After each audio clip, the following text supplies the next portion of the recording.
What's up? This is Metal Nate, and I'm here with Courtney LaPlante from Unicron. How's it going? Hello. It's going great. It's so great to finally talk to you, Nathan. It's so great to finally talk to you. But, how are you doing today? You said you have a bit of a cold. I'm just a big baby. A normal person would not even say they had a cold. It's more of the sniffles. Oh, fair enough. How cold is it over there? You're over in Victoria, British Columbia. That's where the band's from, right? Oh, yeah. It's beautiful today. I'm sure it's nicer than it is in Maine right now. It's, I don't know, maybe like 50 degrees here. Oh, no fair. Sunny, and it's wonderful.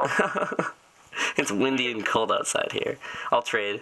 And, you just released your first EP, Powerbomb. How has the response from fans and new listeners been to that? Well, you know, we recorded it in June of last year. We started playing some of those songs actually about a year ago, and so they've been around for about a year now to our local fans and just like people we've seen on tour and stuff like that. And I think people are really interested in them. I for some reason, you know, we've played them a lot, so to me, they're just like our same old songs. But there's a lot of people that come up to us every show, like, you know what, I've never, even if they didn't love it, they're like, I've never heard anything like this before. This is awesome. I'm just happy to get like a big response. I think that it's people are telling me that it's really different than other stuff they've heard, so that makes me really happy. Awesome. And the EP features a cover of I Got a Feeling by the Black Eyed Peas. What made you as a band want to cover that? Well, we all love metal, and obviously, but we really love all types of music. I mean, basically every genre, there's at least a couple artists that we all like, and so since we love that kind of music so much, top 40 music, we were like, why don't we do one of our favorite songs? And we started, it was funny because we wrote it maybe last November or December of like 2008, and then that song happened to become, you know, like one of the biggest songs in the world that year, so that was really good for us. Yeah. It made our cover really cool. And, you know, we were definitely inspired by a lot of our other favorite metal bands who, you know, they weren't too cool to do like a Britney Spears song or a Backstreet Boys song. Oh, Children of Bodom? That was really something cool. like that. Yeah, you know, there's lots of metal bands are doing that, and then it's, you know, it's okay for our fans aren't listening to lame music because it's metal. Exactly. So we're definitely inspired by those guys, and you know, we love the like Punk Goes Pop, Punk Goes Crunk CDs. Yeah. They're awesome. Those are good compilations. And the EP has some interesting song titles. I mean, you've got a song called "It's a Trap." I'm trying to do my Admiral Akbar voice, but I don't know if my throat isn't Of course, primed. It's okay, I totally got it. And you also have one called Troll 2.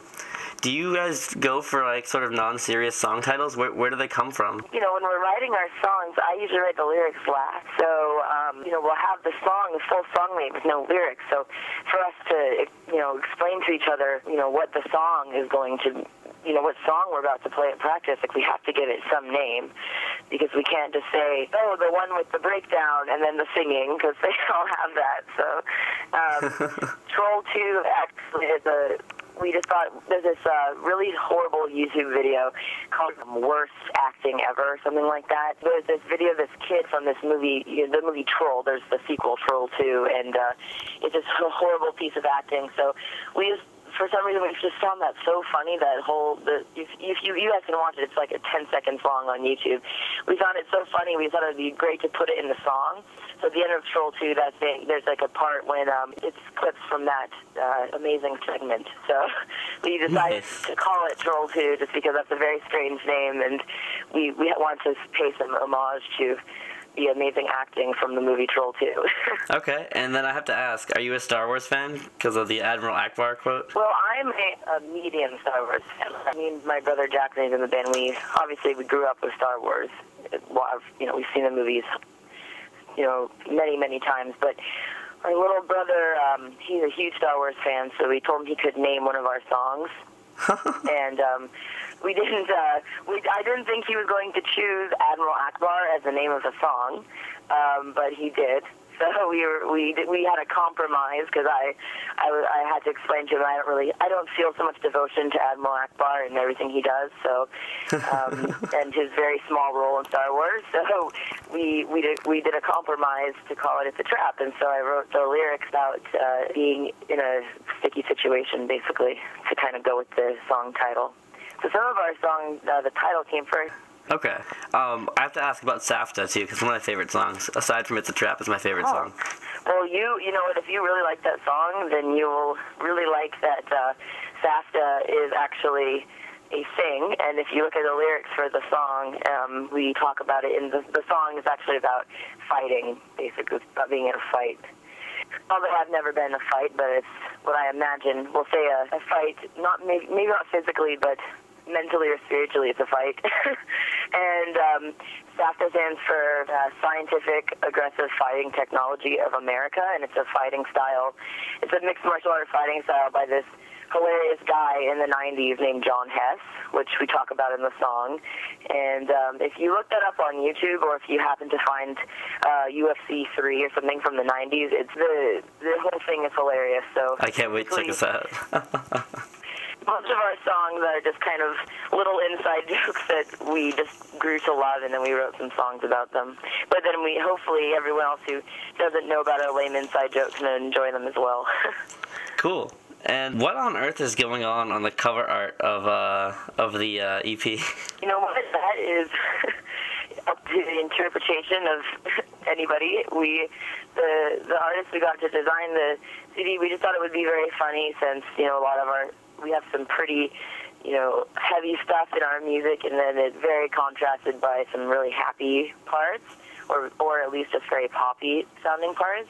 So we thought it would be kind of funny to kind of poke fun at ourselves by not taking ourselves seriously, and we were thinking of having like a Candyland looking CD cover. Okay. And, you know, just something kind of silly. And then we got that back, and I think that those animals are supposed to be power bombing each other. That's the name of the CD.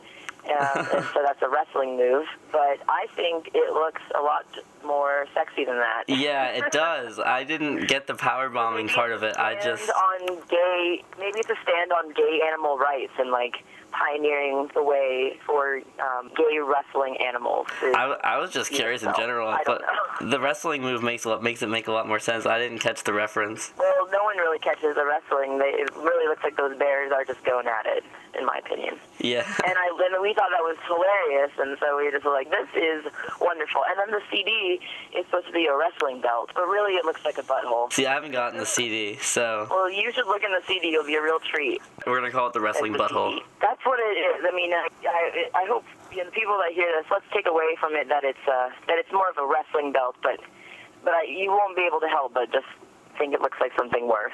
Yeah. And on to more about you. You do both clean vocals and screaming. First off, I gotta ask, inhales or exhales? Oh, exhales. Okay, good. It's really weird. I don't, like, you know, I'm not experienced as some other guys you've probably talked to. Like, I've been doing screaming for, 3-4 years, and I don't have, you know, there's some guys who've been doing it for like 10, 20 years, and, but anyway, I mean, everyone always says, oh, like, inhaling is the easy way, and exhaling is hard, but if you gave me like $100 right now, I could not do an inhale scream. No, I can't either. It makes you cough, and it's really weak sounding. I like exhaling. I think it's a lot more emotional sounding and sounds really awesome. Yeah, I think inhales are also bad for your lungs, so it's good that you exhale.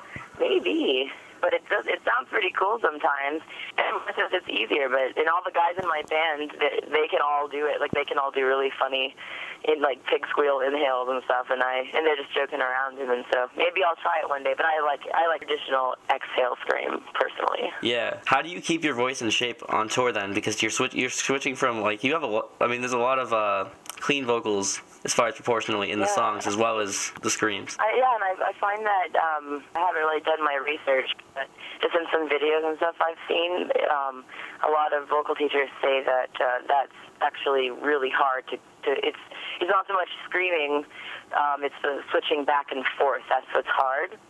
And so when they teach people, they try to teach them to have their clean vocals, their singing parts be kind of guttural almost. You have to have like a really intense transition, but I don't sing like that. I have like a really, I don't know, a pure, like not very, I have a pretty white girl voice, you know. It's not very like cool and like smoky or anything like that. So I can't really switch back and forth like that. So it's really hard. And on tour, you know, we have a show every night. So I try, you know, my band's very happy about this because I don't talk the whole day basically. And and then it's, you know, it's a challenge because then after the show, I really want to talk to all the kids that come up and say hi and everything, and you're shouting over music, but I try to talk as little as possible, and that really, really helps. But I also use the Zen of Screaming DVD, which I think a lot of vocalists use, and it's awesome. Everyone who wants to do vocals should use it. You're endorsing Melissa Cross right here? Oh my God, yeah. Well, she's so cool. I have lots of family in the Massachusetts area. Next time I go up there, I want to go like meet her and have a lesson with her or something. Then I'm Screaming too. That one actually like teaches you how to actually scream properly, and that one's amazing. So all you kids get that.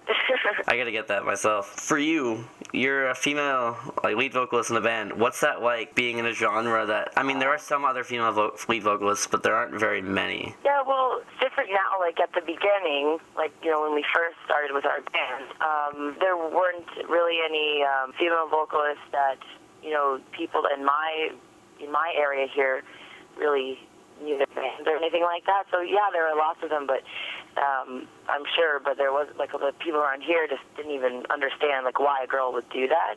And it was hard because like I'd go into the show and like people, you know, would come up to me like who owned the club or whatever, and they'd be like, yeah, so only band members getting free, like thinking I was like the girlfriend or something, and I'd be like, dude, I'm playing the show. Oh man. I'm here to see our band.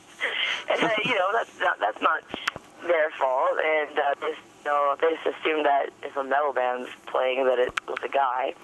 And but now, I mean, especially, and I had, you know, there's some people who just thought it was kind of weird and just unnatural and like not very, like they said, you know, like, I don't understand why you think that's like cool. It's not very attractive for a girl to be doing that. It's like just kind of strange and awkward. I've had people tell me like, oh, that's kind of just awkward. And then once I wrestled a barrel and that band started getting more fans and stuff, then I think all of a sudden a lot of people started being more accepting of it. And now, you know, a couple of years later, like all the guys and all the other bands always come up to me after, who are the vocalists, and they're like, wow, that was so great. And they never say, oh, that was so great for a girl. They're just like, that was awesome. You have the sick scream. So I feel like people are way more accepting of it now.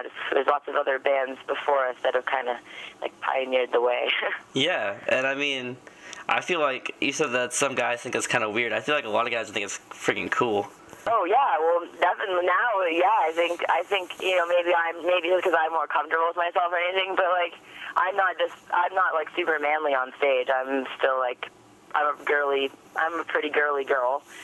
And so I kind of, you know, I jump around all crazy and I shake my head around and I'm like a little demon person, but then I also like to dance around too. So all the girls and guys all can enjoy it, and I think guys think it's really cool now. Yeah, totally. And your brother Jackson is also in the band. How has that been for you? I mean, to have someone from your family in there, is that I mean, you probably don't know it any other way, but is it been a good thing, you think?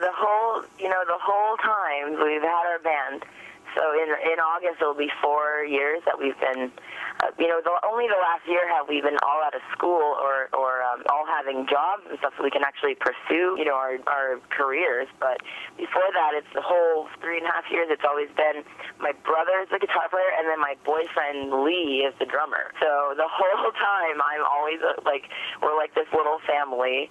And it's hard sometimes, but it's also kind of wonderful because with those two, we don't have these, we have these like constructed, like you have to be polite, blah, blah, blah things like you would with people who aren't your family. If Kenny, our bass player, played something that I didn't like, I'd kind of, in my head, I'd be like, ooh, how do I say this? And then I try to find like a diplomatic way to explain to him that I didn't like it. But with Jackson and Lee, I can just be like, "Oh, guys, I really don't like that. Can we please not do it?" So it's not all the. It's nice because we're family. So me and Lee have been together 5 years, and I've known Jackson his whole life. So we can, we don't have all those we don't have to be super polite to each other, but we all love each other. So that's there's awesome. not really any problem. It's just if Jackson's being stupid, I tell him. That's all. So, big sister.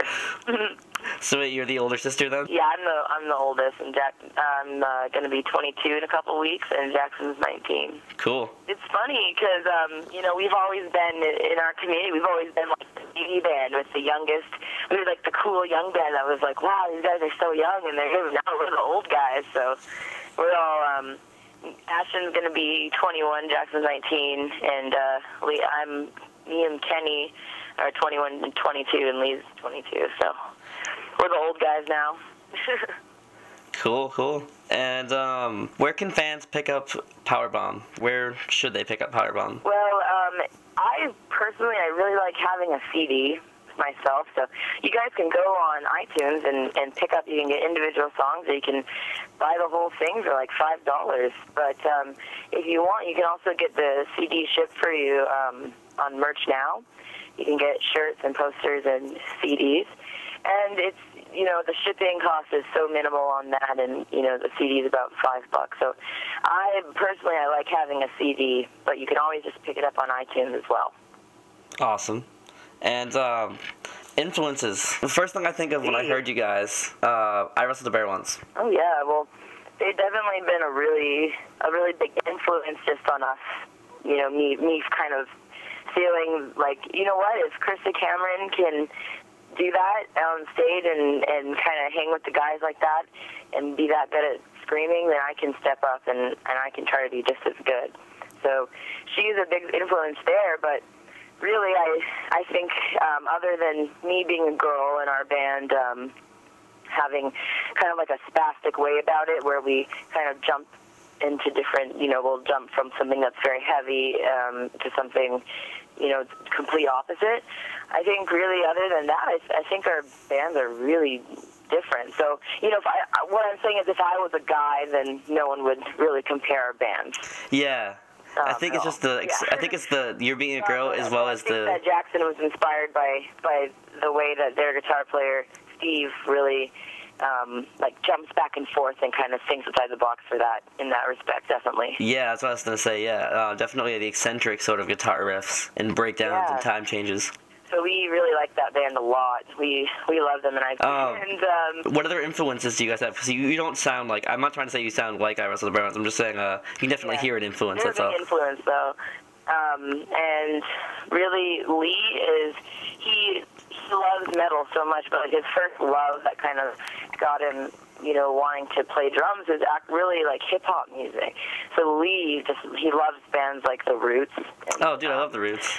With the drum, Lee just loves like Questlove from The Roots, like his favorite drummer. Yeah, Questlove is the bomb. I know. So Lee has like a really, compared to other metal guys, I think he has like a really groovy way of playing the drum. Ashton loves everything. He's like a super metal kid. He really likes he likes everything, but I think he's more into traditional, just awesome metal, not like attack type stuff. Crabcore. Like less crabcore and more just like rock it out. So we have all these really different influences. I think that's why our band's doing really well, because we have a lot to draw on. We don't ever get bored writing songs. That's awesome. And do you have any big plans for 2011 or any goals as a band? Well, our goal is to get a record deal, and like a record deal that's going to be, good for us. So we're going to be able to go on some tours and make music videos and stuff, and more with Outer Loop management, and I think that's what our manager would like us to achieve this year. So we're going to try to work really hard at that, get noticed by some record companies, and hopefully they'll be interested. We want to definitely go on another big tour this summer. I can't believe it's not Butt Tour. And we call it, yes, I know, another pun tour. I know. But we couldn't resist. We had to jump on that bandwagon, because every time I see a band come out with one of the pun tours, that has to do with the name, I always laugh so hard. I find it hilarious. So we call it the Butts Tour for short, though. And that's going to start in Vancouver on March 2nd. And we're hopefully going to be going all the way to Quebec. And hopefully we can come see you Mainers soon, because I don't know if you knew this, Nathan, but you know me, I was born in Maine. I lived there for like 6 years. Where? In Bangor. Banger? No. Yeah. Banger, hardly know her. So I'm from Bangor, and then I moved to Alabama for 10 years, and I moved up here. So, like, and my mom lived in Maine, like, her whole adult life. So me and not Jackson was born in California, but I'm a Mainer. So, like, I'm so happy to be repping Maine. Awesome. Well, we'd love to have you here. I know. I need to come back. I want to go visit Stephen King's house in Bangor. We gotta make this happen. I know. We'll have to arrange it. I'm sure that's in the budget, right? You can fly me out there. Oh, yeah. Our huge radio budget. Yeah.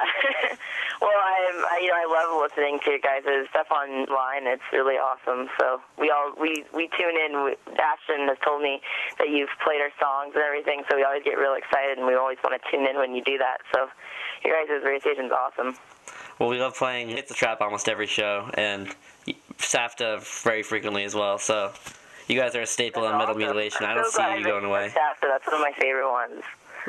and that there's that groove and It's a Trap at like towards like around like the 4-minute mark. It's just like it's so awesome. I just want to mosh. I know. That's always, even if we do a show where no one's ever heard us before, and they're a little hesitant at first because they don't know, are we supposed to be watching them or supposed to be moshing, or like they don't really know what are they supposed to be doing, because we're a little bit different. And then by the time we play It's a Trap, then even if you don't like metal very much or you don't like our band, you can't help. Yeah. Well, thank you very much for doing the interview today. I really appreciate it. No problem. I'm so happy to finally talk to you, and we're so happy that you guys take the time to play all your favorite bands and everything, and give other people a chance to listen to them. And it means a lot to us.